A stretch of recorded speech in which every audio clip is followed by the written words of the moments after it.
a tortoise makes that bark sound that we use for the raptors talking to each other.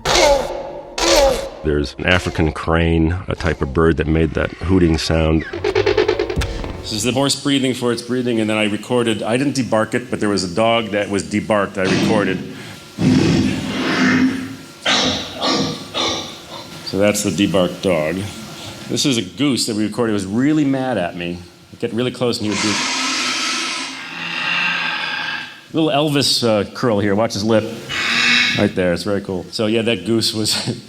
All geese seem angry. This is a friend of mine who came to visit me in the studio and made this sound with his mouth. That's a guy. And this is a walrus.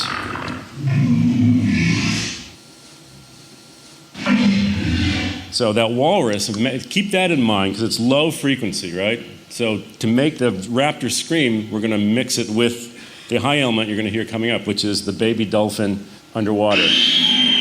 That's a teenage boy dolphin. So now this is how it goes together.